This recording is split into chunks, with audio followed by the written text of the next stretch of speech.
नमस्कार प्रिय विद्यार्थियों, आप सभी का स्वागत है श्री हनुमान बालिका उच्च माध्यमिक विद्यालय रतनगढ़ की ऑनलाइन भौतिक विभाग की क्लास में। मैं निखिल सोनी आप सभी का स्वागत करता हूं।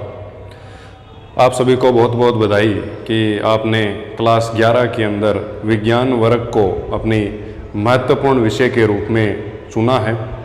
और इस विज्ञान सब्जेक्ट के अंदर यदि आप मैथमेटिक्स के स्टूडेंट हैं तो आपके जो सब्जेक्ट होंगे उनके अंदर आपका एक सब्जेक्ट होता है फिजिक्स, एक होता है केमिस्ट्री एंड एक होता है मैथमेटिक्स। हिंदी और इंग्लिश है वो आपके कंपलसरी रहने वाले हैं। इसी प्रकार यदि आप बायोलॉजी के स्टूडेंट हैं तो आपके 3 सब्जेक्ट रहेंगे, फिजिक्स, केमिस्ट्री एंड बायोलॉजी, और हिंदी और इंग्लिश आपके कंपलसरी है। तो इन 3 सब्जेक्ट के अंदर से जो आपका फिजिक्स वाला पार्ट है ये मैं आपको कवर कराऊंगा। हम आज जो आपकी 11th क्लास की फिजिक्स है इसके बारे में, इसका जो चैप्टर फर्स्ट है उसको हम स्टार्ट करने जा रहे हैं। चैप्टर जो इसका फर्स्ट है, मतलब जिसको आप अध्याय 1 कहते हैं, आज हम उसको स्टार्ट करेंगे। ये जो चैप्टर होने वाला है ये आप कह सकते हैं कि ये फिजिक्स की मेन बैकबोन है या रीढ़ की हड्डी है। यहीं से इसकी नींव को हम स्टार्ट करने वाले हैं कि किस प्रकार से हमें फिजिक्स की आवश्यकता पड़ी, फिजिक्स आखिरकार है क्या, और ये फिजिक्स शब्द इसको साइंस से किस प्रकार भिन्न बनाता है या अलग इसकी पहचान देता है। उसके बाद में हम देखेंगे कि फिजिक्स की जिस प्रकार प्रत्येक वस्तु की अलग अलग शाखाएं होती है उसी प्रकार क्या फिजिक्स की भी अलग अलग शाखाएं हैं। यदि अलग अलग शाखाएं हैं तो वो कौन कौन सी शाखाएं हैं उनके बारे में हम यहाँ पर एक ब्रीफ इंफॉर्मेशन पता लगाएंगे। ये जैसे टॉपिक कंप्लीट होता है, इस टॉपिक को कंप्लीट करने के बाद हम ये देखेंगे कि जो आपका फिजिक्स सब्जेक्ट है इसकी रेंज क्या है, इसकी पहुंच कहां तक है, और इसके अंडर में कौन कौन सी महत्वपूर्ण घटनाएं आती है या महत्वपूर्ण फिनोमिनाज आते हैं। वो चीज़ें पढ़ने के बाद हम देखेंगे फिजिक्स की अलग अलग जो, जैसे साइंस की अलग अलग ब्रांच है, बायोलॉजी है, केमिस्ट्री है, या आपकी एस्ट्रोनॉमियल है, या अलग अलग जितने भी मैथमेटिक्स हैं, इनके अंदर फिजिक्स की क्या महत्वपूर्ण भूमिका है उनके बारे में हम जानकारी ग्रहण करेंगे। देन हम लेवल को बढ़ाते हुए प्रकृति के अंदर कई प्रकार की फिनोमिनाज एराइज होते हैं, कई प्रकार की क्रियाएं घटित होती हैं, जिन्हें हम 2 भागों में डिवाइड करेंगे। एक आपका होगा न्यूनीकरण का सिद्धांत, मिनिमाइजेशन, एंड एक आपका होता है एकीकरण का सिद्धांत। उनको हम पढ़ने के बाद में मैं आपको कुछ जो इम्पोर्टेंट इन्वेंशन हुए हैं, आविष्कार हुए हैं, उनके बारे में बताऊंगा, और जो महत्वपूर्ण चीज़ें आपके लिए चैप्टर में अति महत्वपूर्ण होगी उन सभी के बारे में हम डिस्कस करेंगे। तो देखिए डियर स्टूडेंट, जो आपका चैप्टर फर्स्ट है, सबसे पहले मैं आपको बता दूं कि जो फिजिक्स है ये आपके कोर्स के अंदर इस बार 2 किताबें हैं, इसकी 2 किताबें होंगी। जो आपकी फर्स्ट बुक होने वाली है, जो आपकी फर्स्ट बुक होगी उसके अंदर आपके 8 चैप्टर्स होंगे, और जो आपकी सेकंड बुक है उसके अंदर आपके 8 से लेके 14 चैप्टर इंक्लूड किए गए। ये जो 8 चैप्टर हैं पहली बुक के, इन 8 चैप्टर के अंदर से 6 चैप्टर, और इन 8 से लेके 14 6 चैप्टर के अंदर से आपके 4 चैप्टर, कुल मिलाकर जो ये जो 10 चैप्टर होते हैं, ये 10 चैप्टर आपके हाफ ईयरली के अंदर पूछे जाते हैं। हाफ ईयरली के अंदर आपके ये 10 चैप्टर पूछे जाएंगे, और इसके अलावा आपका एक 20 नंबर का प्रैक्टिकल भी होता है जिसको हम ओरल के थ्रू सॉल्व करने की कोशिश करते हैं, जिसको हम वाइवा बोलते हैं। वो चीज़ें भी मैं आपको एक अलग सेपरेट वीडियो में बताऊंगा। आज हम शुरू करते हैं हमारा पहला चैप्टर, और ये जो पहला चैप्टर है, इस पहले चैप्टर को मैंने जैसे कि अभी आपको बताया कि ये मेन बेसिक होने वाला है, इसलिए आप इसको बहुत ध्यान से समझिएगा। इस चैप्टर का नाम क्या है आपका? भौतिक जगत। भौतिक जगत, जिसको आप बोल सकते हैं फिजिकल वर्ल्ड।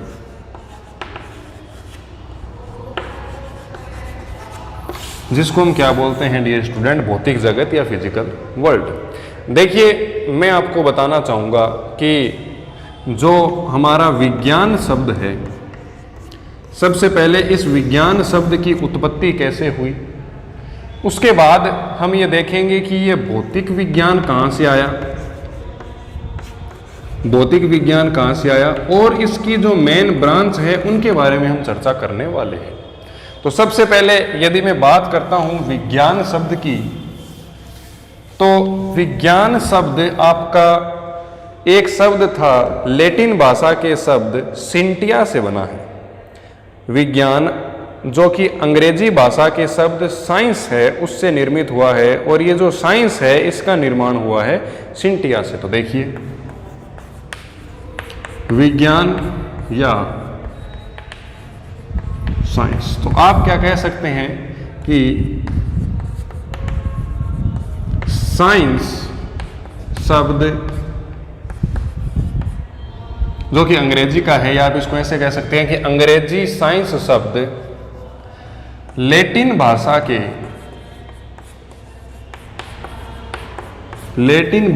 के सिंटिया शब्द से बना है।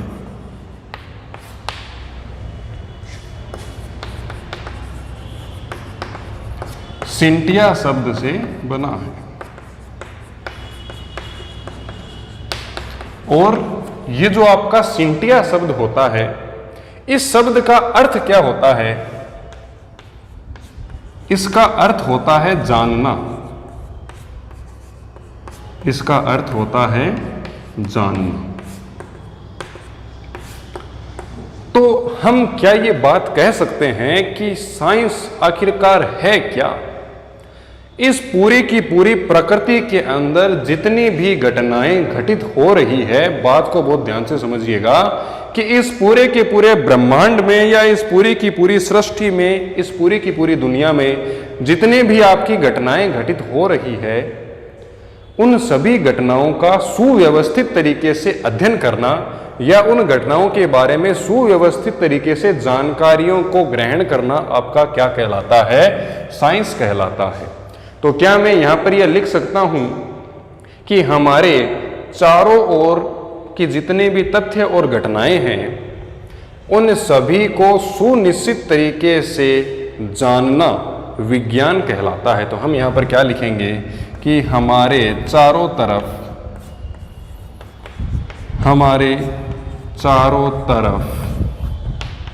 प्रकृति में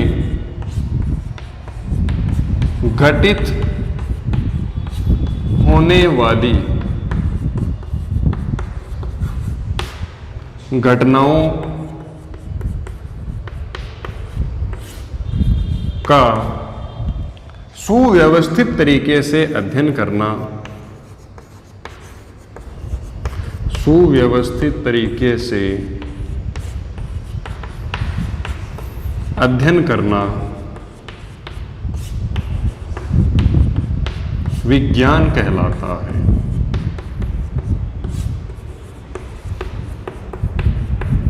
विज्ञान कहलाता है। और यदि हम किसी तथ्य के बारे में पॉइंट टू पॉइंट, जिसको हम क्या बोल रहे हैं, सुनिश्चित या सुव्यवस्थित तरीके से अध्ययन करते हैं, तो हमारी ये जो पद्धति होती है या ये जो हमारी शैली होती है, किसकी शैली?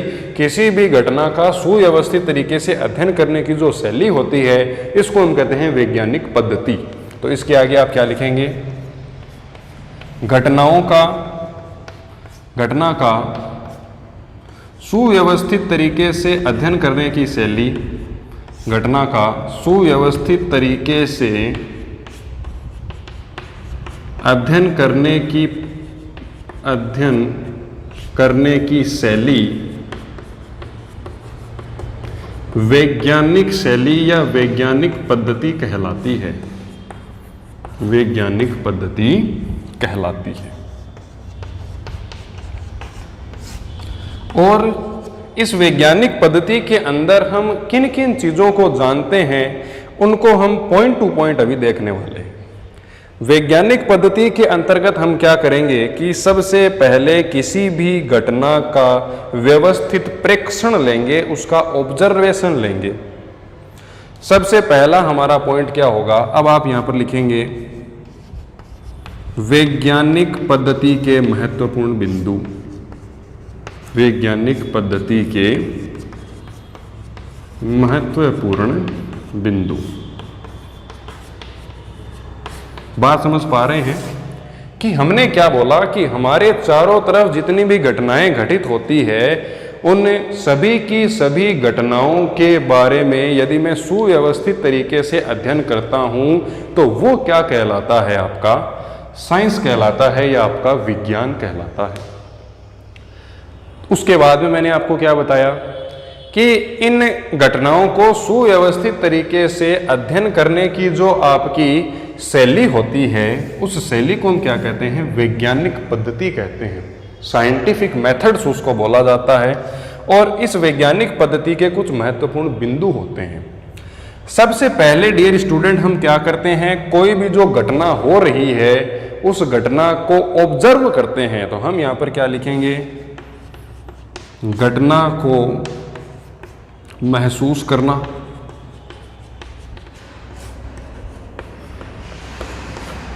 घटना को मैंने जैसे ऑब्जर्व किया वो आपका सबसे पहला पॉइंट हो गया। 2 नंबर आपका पॉइंट होता है घटना के प्रेक्षण लेना। प्रेक्षण लेना, प्रेक्षण को आप बोलते हैं ऑब्जर्वेशन।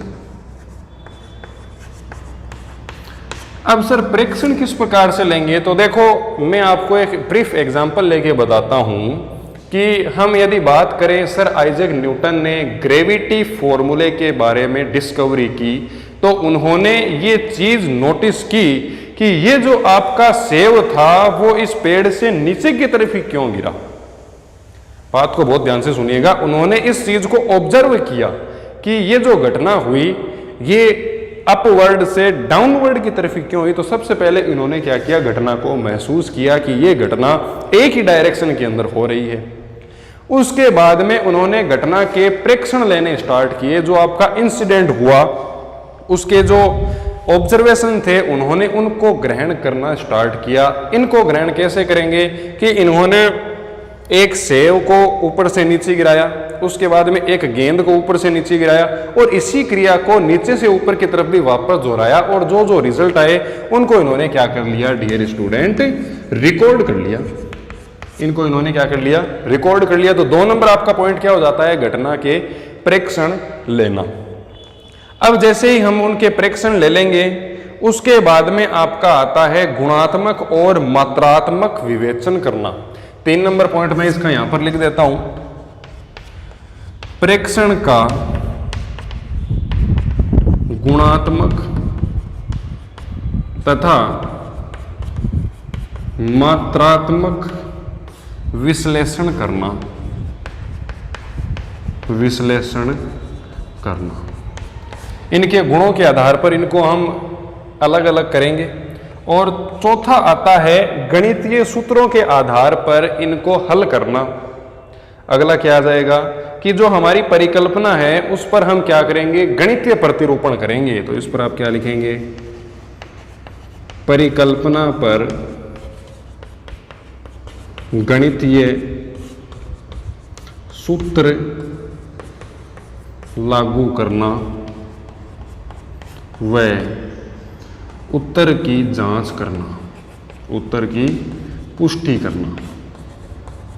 और ये 5वां पॉइंट सबसे इंपॉर्टेंट है। इसमें हम क्या करते हैं, निष्कर्ष ज्ञात करते हैं। निष्कर्ष ज्ञात करते हैं। अब मैं आपको इसको एक एग्जाम्पल लेके बताता हूं। उदाहरण के लिए हम सर आइजैक न्यूटन का जो आपका उदाहरण है ग्रेविटी फोर्स का वो ही ले लेते हैं। उन्होंने क्या किया, सबसे पहले एक घटना को महसूस किया, फील किया कि ये जो सेब है वो ऊपर से नीचे की डायरेक्शन में ही गिरा है। सबसे पहले हमने घटना को ऑब्जर्व किया। ऑब्जर्व करने के बाद में हमने घटना के प्रेक्षण लिए, उनके ऑब्जर्वेशन लिए। उस टाइम टेम्परेचर क्या था, पेड़ की हाइट कितनी थी, या हमारी जो सतह है उससे और उस जो पेड़ गिरा उन दोनों के बीच की डिस्टेंस कितनी है, वो उस तरीके के उन्होंने ऑब्जर्वेशन लिए। उसके बाद में प्रेक्षण जो हमारे आए हैं, जो हमारी रीडिंग्स आई है, उनको हम एक रिकॉर्ड कर लेंगे और इन रिकॉर्ड रीडिंग का हम गुणात्मक और मात्रात्मक विश्लेषण करते हैं। गुणात्मक और मात्रात्मक विश्लेषण करने का मतलब कि मैंने मान लिया कि एक पेड़ है उससे सेब गिरा, वहां पर मैंने रीडिंगें ली।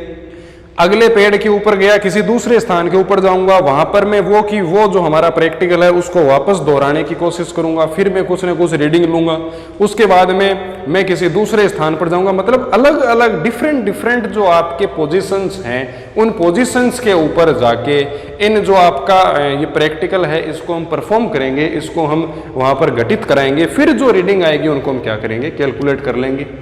ये चीजें आपके यहाँ पर आई, गुणात्मक और मात्रात्मक, उनकी मात्रा कितनी है, क्वांटिटी कितनी है, और उस जगह पे उनके जो यूनिट्स हैं वो चेंज होते हैं या नहीं होते, यदि चेंज होते हैं तो किस पैरामीटर में चेंज होते हैं।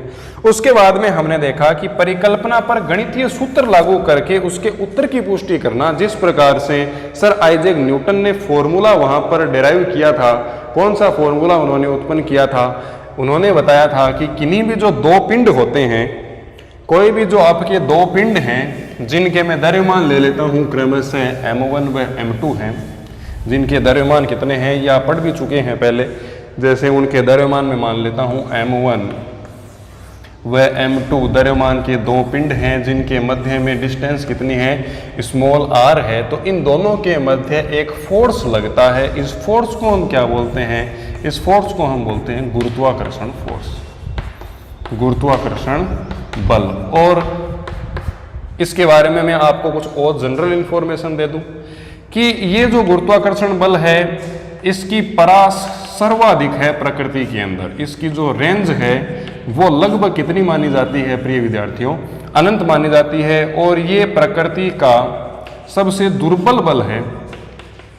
दुर्बल बल कैसे हैं, आगे आगे पढ़ते हैं, देखिए किस प्रकार से।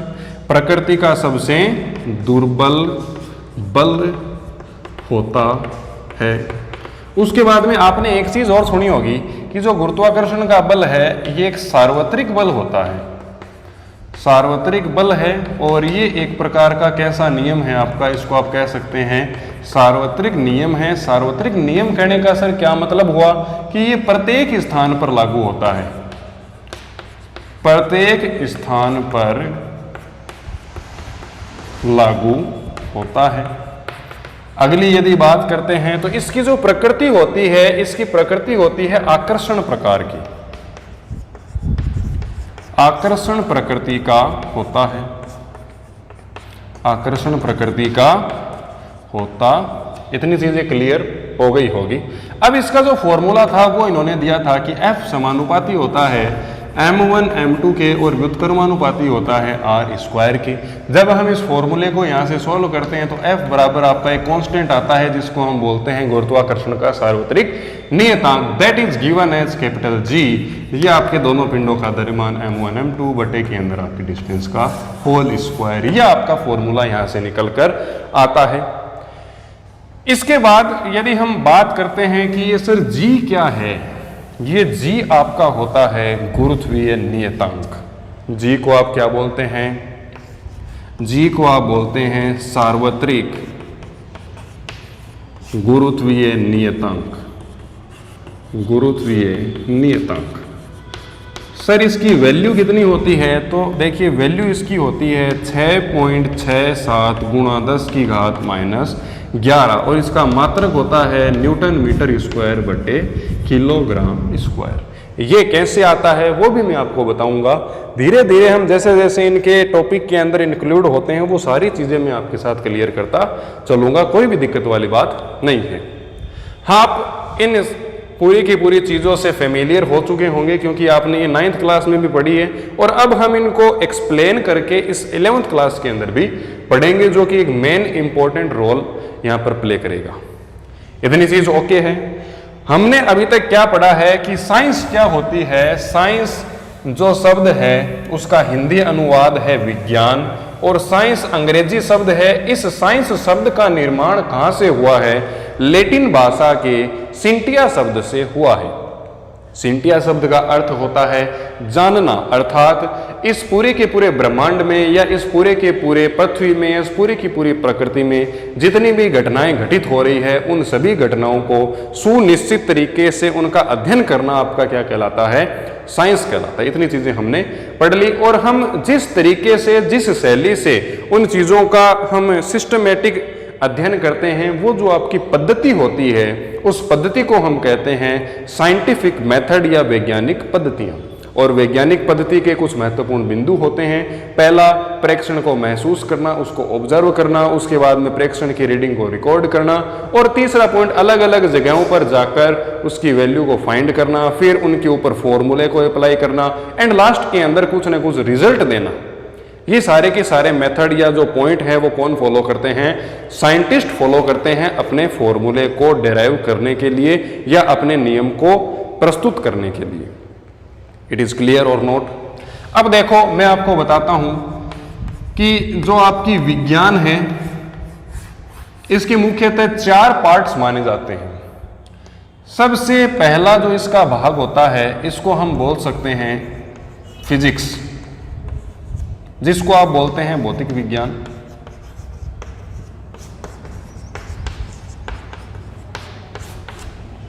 दूसरा जो इसका पार्ट होता है उसको हम बोलते हैं केमिस्ट्री, जिसको आप बोल सकते हैं रसायन विज्ञान। और तीसरा जो पार्ट है उसको हम बोलते हैं बायोलॉजी, जिसको हम बोलते हैं जीव विज्ञान। और एक अदर से आपका पार्ट और आता है जो आपने 10th के अंदर पढ़ा भी होगा, जिसको हम बोलते हैं एनवायरमेंटल साइंस, जिसको आप बोलते हैं पर्यावरण के बारे में जो हम जानकारी ग्रहण कर रहे हैं, पर्यावरण विज्ञान।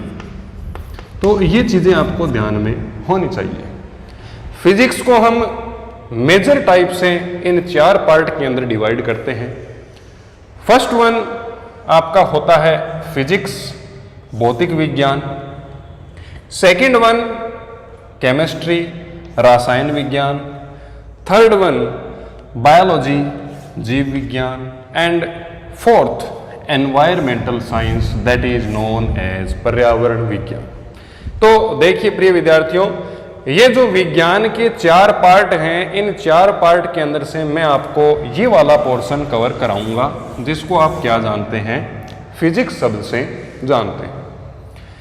ये जो फिजिक्स शब्द होता है, अब हम इसके बारे में चर्चा करते हैं। ये जो आपका फिजिक्स शब्द है,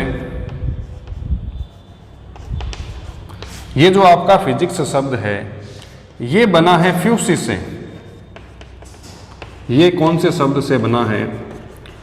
फ्यूसिस शब्द से बना हुआ है। तो आप क्या लिखेंगे कि विज्ञान को मुख्यतः 4 भागों में बांटा गया है, जिसमें पहला पार्ट है फिजिक्स, दूसरा है केमिस्ट्री, तीसरा बायोलॉजी, चौथा एनवायरमेंटल साइंस। फिजिक्स है, फिजिक्स आपका फ्यूसिस शब्द से बना है, और इस फ्यूसिस शब्द का अर्थ होता है प्रकृति। क्या होता है? प्रकृति। यदि मैं इस फिजिक्स के लास्ट में साइंस और लगा दूं तो आप इसको पढ़ेंगे फिजिकल साइंस। फिजिकल या फिजिक्स का मतलब क्या होता है? प्रकृति। और प्लस साइंस का मतलब क्या होता है? जानना। तो अब देखिए, यहां से आपकी परिभाषा बन जाती है विज्ञान की वह शाखा, ये इसकी ब्रांचेज हैं, विज्ञान की वह शाखा जिसमें हम प्रकृति के बारे में जानकारियों को ग्रहण करते हैं, आपकी क्या कहलाती है? फिजिकल साइंस कहलाती है या आपकी फिजिक्स कहलाती है। तो वापस सुनिएगा, विज्ञान की वह शाखा जिसमें प्रकृति और प्रकृति से संबंधित घटनाओं का अध्ययन किया जाता है, वो आपकी फिजिक्स कहलाती है। Physics is the branch of science there we can study about the natural phenomena that are arise in nature. तो फिजिक्स विज्ञान की वह शाखा है जिसमें हम प्रकृति और प्रकृति में घटित होने वाली जितनी भी घटनाएं हैं उन सभी के बारे में अध्ययन करते हैं। वो आपकी क्या कहलाती है? फिजिकल साइंस कहलाती है। आशा करता हूं ये चीज आपके क्लियर होगी। अब यदि मैं आगे इससे बात करता हूं आपके कि जो फिजिक्स है इसको भी कितने भागों के अंदर डिवाइड किया गया है, वो हम आगे देखते हैं। तो आप इस चीज को नोट कर लीजिए। मैं यहाँ पर बोर्ड पर भी लिख देता हूँ, देखिए इसके नीचे लिख देता हूँ। आप ये पूरा का पूरा चार्ट भी अपनी बुक के अंदर ड्रॉ करेंगे, फेयर नोट्स के अंदर उतारने आपको ये सारी चीजें। किसी भी प्रकार की यदि प्रॉब्लम है तो आप उसको हमसे शेयर जरूर करें। तो देखिए,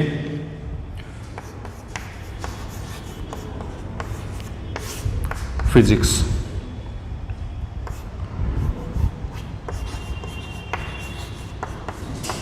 फिजिक्स शब्द फ्यूसिस से बना है।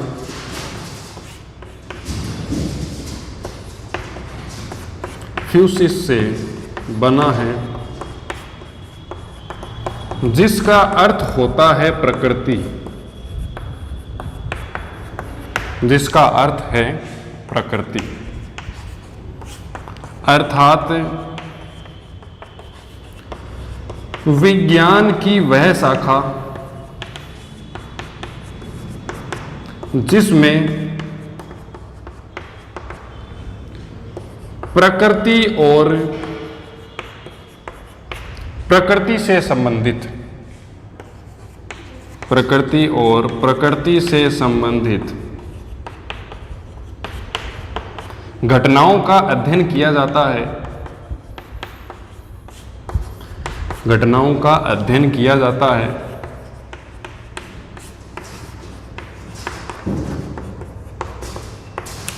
भौतिक विज्ञान कहलाती है। भौतिक विज्ञान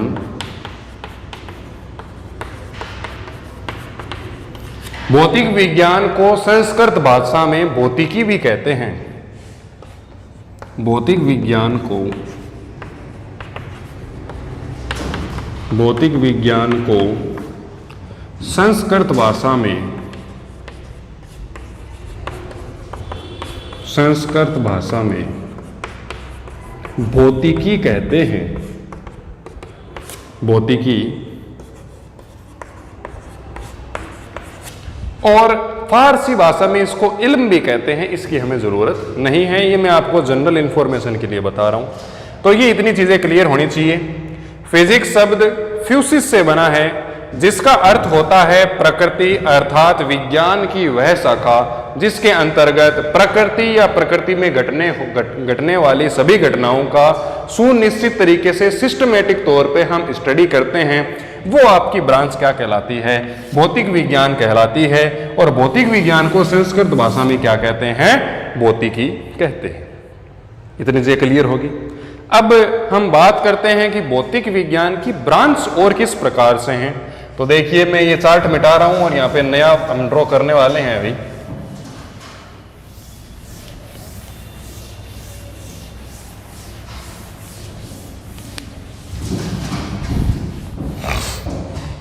अब देखिए, classification of physics.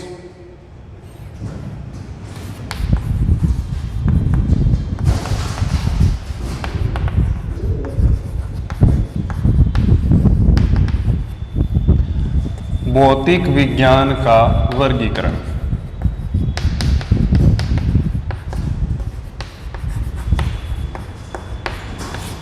Classification of physics. देखिए, ब्रॉडली या मेजर टाइप से जो आपकी भौतिकी है, इसको हम दो भागों के अंदर डिवाइड करते हैं। तो आप यहां पर क्या लिखेंगे? भौतिक विज्ञान को मुख्यतः दो भागों में विभाजित किया गया है।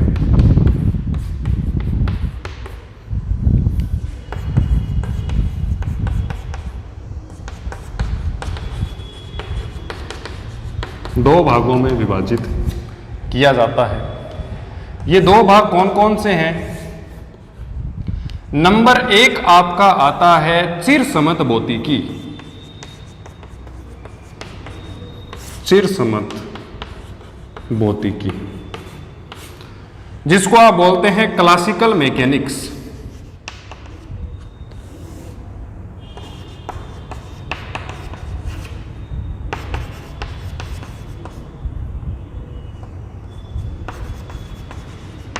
या इसको आप बोल सकते हैं क्लासिकल फिजिक्स। वो कोई चीज मैटर नहीं करती। दो नंबर आपकी आती है आधुनिक भौतिकी।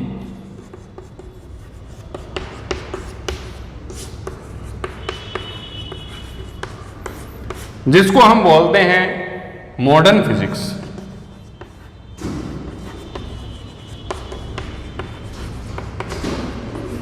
अब सर ये क्या होते हैं?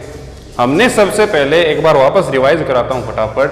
हमने सबसे पहले स्टार्ट किया था फिजिक्स से, साइंस से। साइंस शब्द का हिंदी अनुवाद है विज्ञान, इंग्लिश ट्रांसलेट साइंस है, जो कि लैटिन भाषा शब्द सिंटिया से बना है। सिंटिया शब्द का अर्थ होता है जानना। प्रकृति के अंदर जितनी भी घटनाएं घटित हो रही है उन सभी के बारे में सुनिश्चित तरीके से जानकारी हासिल करना आपका क्या कहलाता है? साइंस कहलाता है। और हम जिस तरीके से इन घटनाओं को ग्रहण करते हैं या रिकॉर्ड करते हैं, वो जो आपकी शैली है उसको आप बोलते हैं साइंटिफिक मेथड। उसके भी मैंने आपको 5 पॉइंट बता दिए। अगले पॉइंट की यदि हम बात करें तो साइंस को हमने 4 भागों के अंदर डिवाइड किया है। फटाफट देखो, फिजिक्स, केमिस्ट्री, बायोलॉजी एंड आपकी एनवायरमेंटल साइंस, भौतिक विज्ञान, रासायन विज्ञान, जीव विज्ञान और पर्यावरण विज्ञान। अब हम उसमें से कौन सा पार्ट पढ़ रहे हैं? क्लासिफिकेशन। अब हमने पढ़ा फिजिक्स क्या होती है। फिजिक्स जो शब्द है वो संस्कृत में भौतिकी कहलाता है, हिंदी के अंदर भौतिक विज्ञान कहलाता है और बना किससे है? फ्यूसिस शब्द से बना है। फ्यूसिस शब्द का अर्थ होता है प्रकृति। फ्यूसिस शब्द का अर्थ क्या है? प्रकृति। साइंस शब्द का अर्थ है जानना।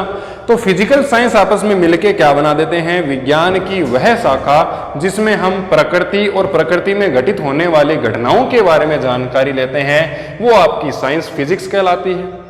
फिजिक्स का क्लासिफिकेशन या इसका वर्गीकरण 2 प्रकार से है। नंबर 1 चिरसमत भौतिकी, जिसको हम बोलते हैं classical mechanics. Second 1 modern physics या आपकी कौन सी है? आधुनिक भौतिकी। अब सर इनके अंदर क्या क्या होता है? तो देखिए, चिरसमत भौतिकी फिजिक्स की वो शाखा है जिसके अंदर हम वृहद प्रयोगों का अध्ययन करते हैं। इसमें हम क्या करते हैं? पूरी अभी भाषा लिखाऊंगा, एक बार हम समझ रहे हैं। वृहद प्रयोगों या घटनाओं का अध्ययन किया जाता है। घटनाओं का अध्ययन किया जाता है। वृहद फिजिक्स कहने का क्या मतलब है? वृहद प्रयोग या वृहद घटनाएं कहने का क्या मतलब है? वृहद का मतलब होता है स्टूडेंट बड़ा, और जो प्रयोग या जो एक्सपेरिमेंट या जो घटनाएं बड़ी होगी उनको हम ऑब्जर्व कर सकते हैं, देख सकते हैं, महसूस कर सकते हैं। तो जिन घटनाओं को हम देख सकेंगे उन घटनाओं को किसके अंदर शामिल किया जाता है? चिरसमत भौतिकी या क्लासिकल फिजिक्स में किया जाता है। उदाहरण के लिए यदि मैं बात करता हूं गुरुत्वाकर्षण के बल की, तो उसको हम फील कर सकते हैं। वो एक बड़े स्तर का प्रयोग है, वो आपका किसके अंदर इंक्लूड होगा? चिरसमत भौतिकी में। आपने क्लास 9th के अंदर पढ़े हैं सर न्यूटन के गति के नियम हैं, तो हम गति को हमारी प्रैक्टिकल जीवन के अंदर महसूस कर सकते हैं, उसको अनुभव कर सकते हैं कि हम गति कर रहे हैं। तो उसको हम किसके अंदर इंक्लूड करते हैं? आपकी चिरसमत भौतिकी के अंदर। जो लिक्विड होता है, जो द्रव होता है, उससे जितनी भी घटनाएं संबंधित हैं उनको हम ऑब्जर्व कर सकते हैं साधारण जीवन में। वो एक आपका क्या है? वृहद प्रयोग है, वृहद घटना है। उसको हम किस में इंक्लूड करते हैं? चिरसमत भौतिकी में इंक्लूड करते हैं। प्रकाश है, ऑप्टिक्स। प्रकाश की जितनी भी घटनाएं हैं, परावर्तन, अपवर्तन, विवर्तन, व्यतिकरण, ध्रुवण, इन सभी घटनाओं को हम किस में इंक्लूड करते हैं? आपकी क्लासिकल मैकेनिक्स में इंक्लूड करते हैं। आपने अभी तक पढ़ा है पदार्थ की 3 अवस्थाएं होती है, ठोस, द्रव, गैस। लेकिन जैसे जैसे आपकी स्टडी आगे हायर के अंदर चलती जाएगी आपको पता चलेगा कि जो पदार्थ है उसकी 5 अवस्थाएं होती है। ठोस, द्रव, गैस, एक होती है प्लाज्मा, एक होता है उसका बोस-आइंस्टीन कंडेंसेट। इन 5 अवस्थाओं का अध्ययन भी हम किस में करते हैं? आपकी चिरसमत भौतिकी में करते हैं। वो बात अलग है कि हम इस चिरसमत भौतिकी को भी आगे ब्रांच के अंदर डिवाइड कर देते हैं। आपकी स्टैटिस्टिकल फिजिक्स आ जाती है, आपकी प्लाज्मा फिजिक्स आ जाती है, और आपकी मॉडर्न आपकी मैथमेटिकल फिजिक्स आ जाती है। तो वो सारी चीजें, सॉलिड स्टेट फिजिक्स आ जाती है, लेजर फिजिक्स आ जाती है, वो आपकी अलग चीजें हैं। लेकिन हम फिजिक्स को तो 2 भागों में ही डिवाइड कर रहे हैं, चिरसमत और भौतिकी। याद करने का सबसे साधारण तरीका, जिन घटनाओं को हम बड़े तौर पर या बड़ी घटनाएं होती है उनको किसके अंदर इंक्लूड करते हैं? चिरसमत भौतिकी में इंक्लूड करते हैं। उसके बाद में इसके अंदर किसको करेंगे सर? तो इसके अंदर हम करेंगे सूक्ष्म घटनाओं को। सूक्ष्म घटनाओं या जो आपके सूक्ष्म प्रयोग होते हैं उनको हम किसके अंदर इंक्लूड करते हैं, आपकी मॉडर्न फिजिक्स के अंदर इंक्लूड करते हैं। और इसके अंदर एग्जाम्पल बताओ सर, जैसे आपने इसके अंदर बताए हैं गति के नियम, तो देखो मैं आपको इसके अंदर एग्जाम्पल बताता हूं। इसके अंदर हम लिखेंगे इलेक्ट्रॉनिक्स। इलेक्ट्रॉनिक्स आपने पढ़ा है, इलेक्ट्रिक करंट से संबंधित जितनी भी घटनाएं हैं उनको हम किसके अंदर लिखते हैं, आपकी मॉडर्न फिजिक्स के अंदर लिखते हैं। एक आपकी आती है क्वांटम फिजिक्स, क्वांटम भौतिकी या क्वांटम मैकेनिक्स, वो भी आपका किसका पार्ट है, मॉडर्न फिजिक्स का पार्ट है। तो इस प्रकार से जो फिजिक्स है, यदि मैं बात करता हूं नाभिकीय भौतिकी की, नाभिकीय फिजिक्स जिसको हम बोलते हैं न्यूक्लियर फिजिक्स, जो कि आपकी संबंधित है किससे, परमाणु बम से संबंधित है, उसको भी हम किसके अंदर लिखते हैं, आधुनिक फिजिक्स में लिखते हैं। अब सर याद करने का तरीका बताओ, तो देखो मैं बताता हूं। मैंने क्या बोला कि सूक्ष्म घटनाएं जितनी भी होगी, सबसे सूक्ष्म आकार में मानता हूं नाभिक का, कितना है 10 की घात -15 मीटर लगभग हम ये मानते हैं, या 10 की घात -10 मीटर। तो ये जो आकार होते हैं, ये आकार क्या है, अति सूक्ष्म है। इनसे संबंधित मतलब नाभिक से संबंधित जितनी भी रिएक्शन होगी, नाभिक से संबंधित, इलेक्ट्रॉन से संबंधित, आवेश से संबंधित, उन सभी को हम किस में इंक्लूड करते हैं, आपकी मॉडर्न फिजिक्स में इंक्लूड करते हैं। आइए देखते हैं कैसे। यदि मैं बात करता हूं इलेक्ट्रॉनिक्स की, तो इलेक्ट्रॉनिक्स में हम पढ़ते हैं विद्युत धारा के बारे में। विद्युत धारा क्या होती है, Q/T। Q बराबर क्या होता है, Ne। बात घूम फिर कर वहीं आ गई कि जो इलेक्ट्रिक करंट है वो किस पे डिपेंड करता है, आपका इलेक्ट्रॉन पे डिपेंड करता है। और इलेक्ट्रॉन क्या है, एक सूक्ष्म पार्टिकल है। तो सूक्ष्म घटनाओं का अध्ययन किस में करते हैं, मॉडर्न फिजिक्स में करते हैं। आगे देखते हैं नाभिकीय फिजिक्स है। इसमें तो देखो नाम ही लिखा हुआ है नाभिक। नाभिक से संबंधित जितनी भी घटनाएं हैं, छोटे प्रकार का प्रयोग है वो सर डाल्टन का प्रयोग हो, जे थॉमसन का प्रयोग हो, सर अर्नेस्ट रदरफोर्ड का प्रयोग हो, चाहे आपके सर नील्स बोर का प्रयोग हो, उसके बाद में हम देखते हैं पाउली का प्रयोग हो। जितने भी साइंटिस्ट हैं उन्होंने प्रयोग किए हैं न्यूक्लियर के बारे में इंफॉर्मेशन को ग्रहण करने के लिए। वो सारी चीजें आपकी किस में आती है, मॉडर्न फिजिक्स में आती है। बात करते हैं क्वांटम मैकेनिक्स आखिरकार क्या है। वर्तमान दुनिया के अंदर सबसे सफल भौतिक विज्ञान का जो सब्जेक्ट है, सबसे सफल, that is known as quantum mechanics, वो आपकी कहलाती है क्वांटम भौतिकी। होता क्या है सर इसके अंदर, देखिए मैं आपको बताता हूं। फिजिक्स की जो रेंज है वो इलेक्ट्रॉन के आवेश, इलेक्ट्रॉन का जो परास है, इलेक्ट्रॉन का जो द्रव्यमान है, मैं कितना मान सकता हूं, 9.1 × 10 की घात -31 kg, जो कि बहुत बहुत ज्यादा कम है। यहां से शुरू होके पूरी ब्रह्मांड के द्रव्यमान तक फैला हुआ है, वहां तक आप फिजिक्स को अप्लाई कर सकते हो। तो इस एरिया के अंदर एक रेंज आती है आपकी 10 की घात -9 मीटर। इसको हम बोलते हैं नैनोमीटर की दूरी है ये। और इस टेक्निक, जिस टेक्निक में इस दूरी को उपयोग किया जाता है वो आपकी कहलाती है नैनो तकनीक। नैनो तकनीक जब तक लगती है बच्चों, वहां तक आपकी चिरसमत भौतिकी चलती है। मतलब नैनो टेक्निक है, 10 की पावर -9 है, बहुत अच्छी है, बहुत छोटी भी है, लेकिन यहां तक आपकी क्या, किसका एरिया है, क्लासिकल फिजिक्स का एरिया है। परंतु यदि कोई डिस्टेंस इस 10 की पावर -9 मीटर मतलब नैनो तकनीक से भी कम, यदि और सूक्ष्म चीजें आ गई, तो वहां पर आपकी फेल हो जाती है कौन, क्लासिकल मैकेनिक्स वहां पर लागू नहीं होती। इसके जो फॉर्मूले हैं वो वहां पर हम अप्लाई नहीं कर सकते। क्यों नहीं कर सकते, क्योंकि यदि किसी व्यक्ति की सीमा से बाहर यदि कोई काम चला जाता है तो वो उस काम को करने में असमर्थ है, सीधी सी बात है। तो उसी प्रकार से जो आपकी चिरसमत भौतिकी है उसकी सीमा कितनी है, 10 की पावर -9 मीटर, नैनो टेक्निक तक की इसकी सीमा है। यदि इससे छोटी और दूरियां आ जाती है तो वहां पर आपकी क्लासिकल मैकेनिक्स तो हो जाती है फेल, और स्टार्ट हो जाती है आपकी मॉडर्न फिजिक्स, और मॉडर्न फिजिक्स के अंदर भी स्टार्ट हो जाती है आपकी क्वांटम फिजिक्स।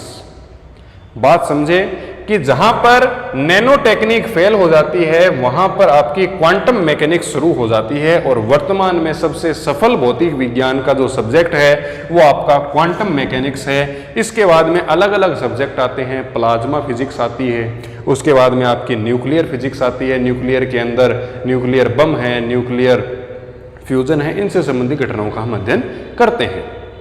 आशा करता हूं कि जो हमने अभी आज के इस वीडियो में पढ़ा है ये आपके समझ में आया होगा। वीडियो को एक बार देखें समझने के लिए, दूसरी बार देखें उसको लिखने के लिए, नोट करने के लिए। फिर भी यदि आपके कोई चीज़ में दिक्कत आती है, किसी भी टॉपिक में A to Z छोटी से लेके बड़ी कोई भी टॉपिक में दिक्कत आए, बिना प्रॉब्लम के, बिना समस्या के आप हमें ग्रुप के अंदर मैसेज जरूर करें, अन्यथा आप हमें कमेंट करके भी अपनी प्रॉब्लम को बता सकते हैं। आपकी जो भी प्रॉब्लम होगी उसका निराकरण हम सर्वप्रथम करने के लिए तत्पर हैं। विद्यालय परिवार से और विद्यालय परिवार की ओर से आप सभी को घर पर रहने की सलाह दी जाती है, क्योंकि इस कोरोना काल के अंदर सर्वप्रथम स्वास्थ्य का ध्यान रखें, उसके साथ में पढ़ाई पर भी विशेष ध्यान देते रहें, क्योंकि अब आपका जो स्टैंडर्ड है वो क्लास 10 से कुछ बढ़ चुका है। जो चीज़ें आपने 10th क्लास के अंदर जो केवल आपके 3 चैप्टर थे फिजिक्स के, अब वो पूरी की पूरी 2 बुक बन चुकी है, तो आपको उन चीज़ों के ऊपर विशेष ध्यान देना पड़ेगा। जो आपके 3 चैप्टर थे, 4 चैप्टर थे केमिस्ट्री के, वो अब 2 बुक के अंदर आ चुके हैं, तो आपको उन चीज़ों पर विशेष ध्यान देना पड़ेगा, उनको समय देना पड़ेगा। और किसी भी प्रकार की दिक्कत आने पर उनसे जो रिलेटेड टीचर हैं उनसे भी आप संपर्क करें, उनसे चीज़ों को पूछें कि सर ये हुआ तो ये कैसे हुआ, ये नहीं हुआ तो ये क्यों नहीं हुआ। जितना आप विज्ञान में तर्क करेंगे, जितना आप तर्क करेंगे आपस में, स्टूडेंट या टीचर के साथ में चीज़ों को जानने की जिज्ञासा रखेंगे, उतना ही ये सब्जेक्ट आपके बहुत ज़्यादा समझ में आएगा और निश्चित तौर पर हम क्लास 12 के अंदर पुनः टॉप करने के लिए एकदम तैयार हो जाएंगे। ये आपका बेसिक है। इसमें यदि आपको कहीं पर भी प्रॉब्लम आए तो आप हमसे ज़रूर पूछें, अन्यथा यदि इससे कोई बाहर का टॉपिक भी होता है तो मैं तो कहता हूँ वो भी चीज़ लेके आइए जिससे हम और स्टूडेंट के सामने भी उसको एक्सप्लेन कर सकें। तो आपके जो भी प्रॉब्लम है आप उसको पूछें हमसे, और इन सभी चीज़ों को आप अपनी फेयर बुक के अंदर नोट करते रहें। जब भी स्कूल है भविष्य के अंदर ओपन होगी 1 महीने में, 15 दिन में, 20 दिन में, तो हम ये सारी चीज़ें आपसे उस टाइम वापस चेक करेंगे और यदि समय रहा तो हम उनको एक बार वापस रिवाइज भी करा देंगे। यदि आपके पास लिखा हुआ होगा तो हमें ये वापस रिवाइज कराने में उतना समय नहीं लगेगा जितना हमें वापस लिखाने में लगता है। तो आप इनको साथ साथ में नोट करते जाएं। किसी भी प्रकार की समस्या होने पर अवश्य पूछें। बहुत बहुत धन्यवाद। Thank you so much.